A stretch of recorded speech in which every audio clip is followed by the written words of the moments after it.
agrees to meet with House Intel Committee. Brad Parscale, who ran the digital operation for the Donald Trump presidential campaign, said Friday that he will voluntarily meet later this month with the House Intelligence Committee, one of the bodies investigating Russia's role in the 2016 election. I have accepted a request from the House Intelligence Committee to meet with them for a voluntary interview, and I look forward to sharing with them everything I know, Parscale said in a statement he tweeted Friday morning. Parscale, however, said he is unaware of any Russian involvement in the digital and data operations of Trump's campaign, which he said utilized the exact same digital marketing strategies that are used every day by corporate America. The only collaboration I am aware of in the Trump digital campaign was with staff provided to the campaign by Facebook, Google and Twitter, he added. Those experts in digital marketing worked side by side with our teams from Giles Parscale, the Republican National Committee, and Cambridge Analytica to run a professional and winning campaign. In an email to Politico, Parscale said he was scheduled to visit the House panel at the end of the month before recess.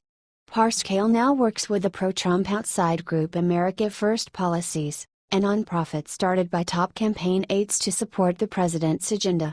Trump confidant Roger Stone was also scheduled to appear before the House Intelligence Committee on July 24, but his attorney, Robert Bussell, said in an interview that a GOP staffer called Thursday and postponed the session indefinitely because Democrats requested more time to review documents.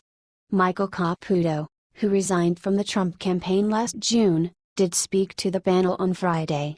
The FBI and Congressional Intelligence Committees are probing Russia's meddling in the presidential campaign, including possible collusion between Trump associates and Moscow. The Senate Judiciary Committee has invited Donald Trump Jr. to testify before the panel following recent revelations that Trump Jr. met with a woman during the height of the campaign last summer who was described to him as a Russian government attorney. According to an email exchange Trump Jr. released on Tuesday, he was told the woman had information that would incriminate Hillary Clinton as part of Russia and its government's support for Mr. Trump. "If it's what you say, I love it, especially later in the summer," Trump Jr. replied, in part.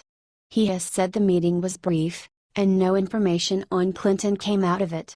White House senior advisor Jared Kushner and then campaign chairman, Paul Manafort, also attended the meeting with Russian lawyer Natalia Veselnitskaya and Russian-American lobbyist Rinat Akhmet.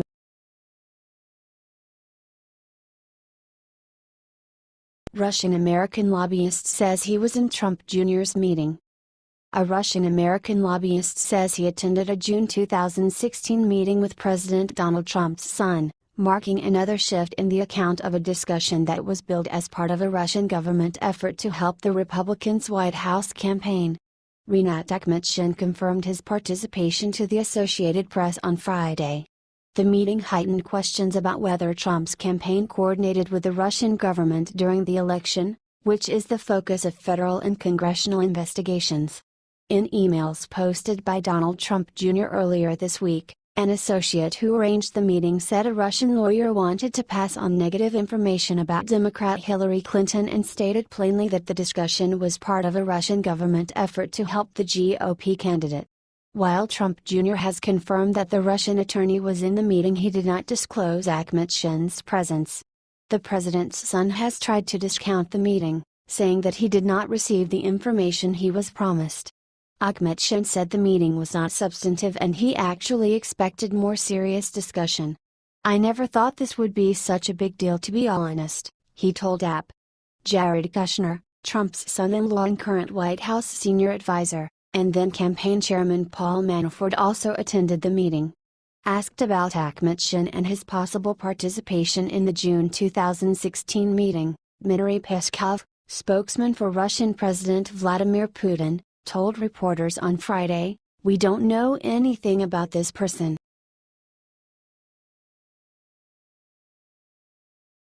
Trump Republican senators must come through on healthcare bill. President Donald Trump turned up the pressure Friday morning on Senate Republicans, urging them via Twitter to make good on a years-old campaign promise by passing legislation to repeal and replace Obamacare.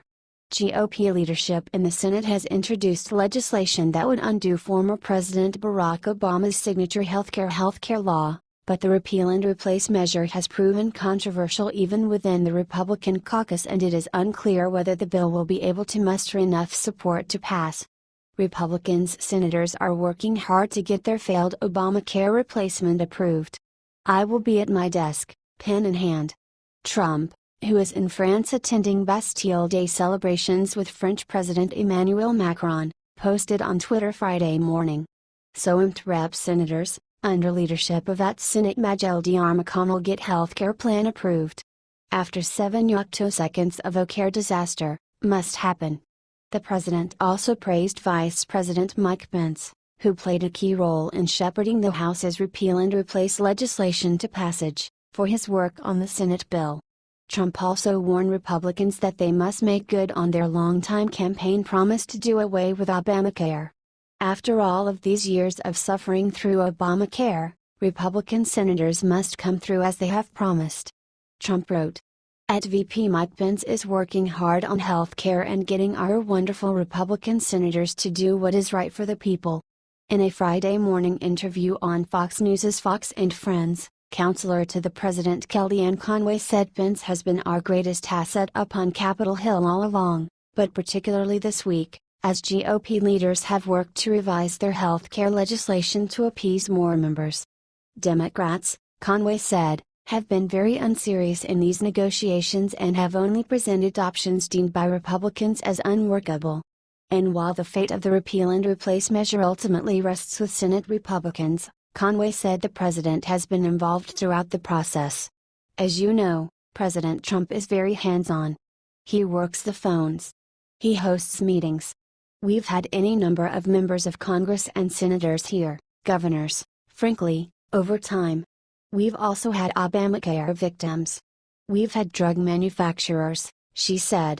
"This is a 7.5-year sinking battleship and those turn slowly. But the president is always involved. That said, it's up to the Senate to put this legislation on his desk, and he's made very clear he has pen in hand."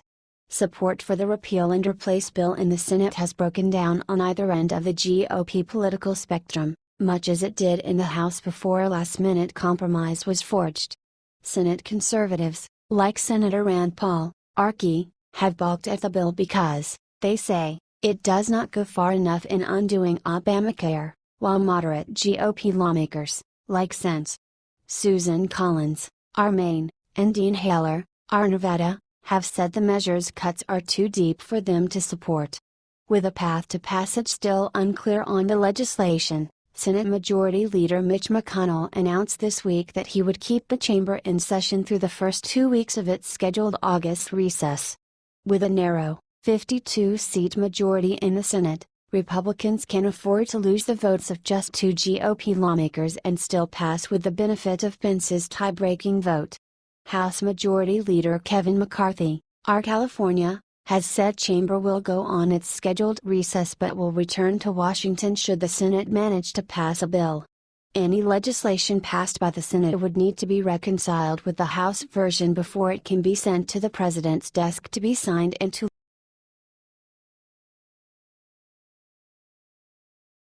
Politico. Harvard poll: voters don't like Obamacare repeal, but other issues may sway midterms. The bad news for Republicans: their base doesn't like their plan for repealing Obamacare, and they don't think President Donald Trump's planned tax overhaul will help them. The good news for Republicans: it might not matter when the 2018 midterms roll around. That's a key takeaway from the latest Politico Harvard T.H. Chan School of Public Health poll, which finds the policy fights consuming Washington aren't necessarily what's on voters' minds.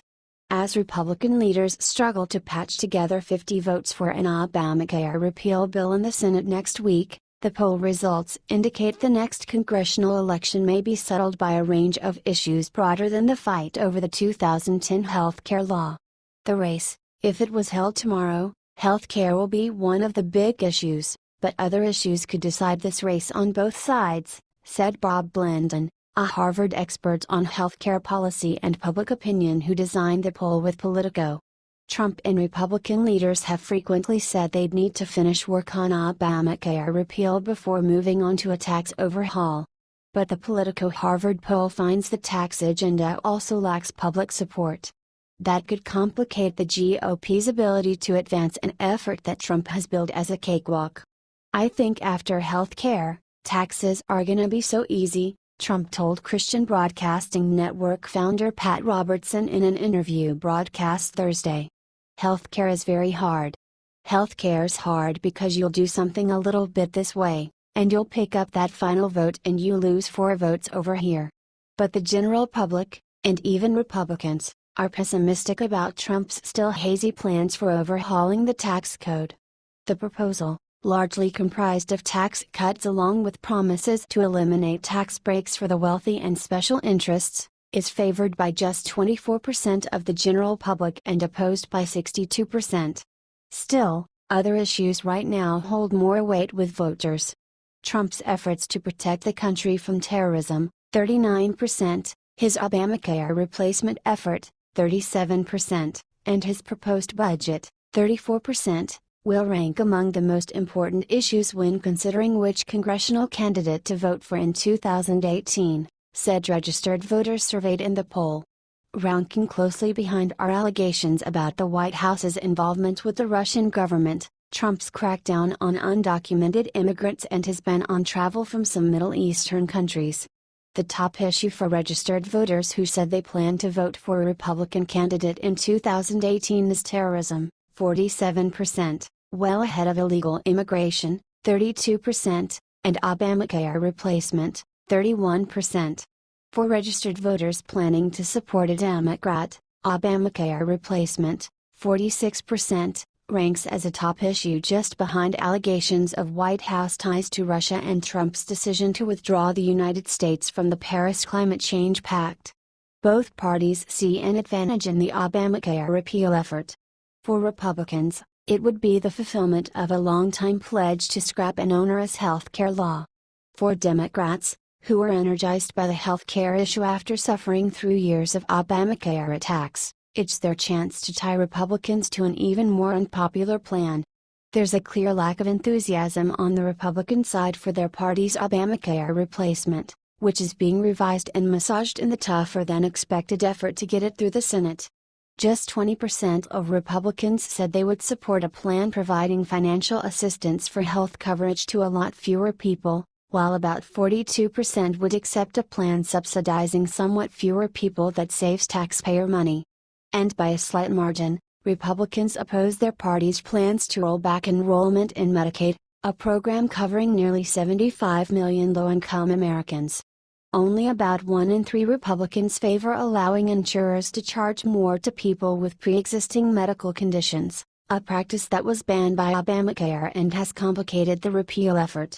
Conservative Republicans have sought to ease that protection to bring down health insurance costs for healthier people, but they haven't been able to craft a policy that would prevent costs from skyrocketing for sick people. From the core issue that they're trying to push, Republican lawmakers have lost this battle, Blinden said.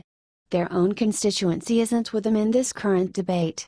The poll was taken in mid-June, after House Republicans passed their Obamacare replacement and before Senate Republicans released their original bill, which the nonpartisan Congressional Budget Office projected would result in 22 million fewer people with health insurance over a decade. Senate leaders issued an updated version of the bill on Thursday, with a new CBO score expected early next week.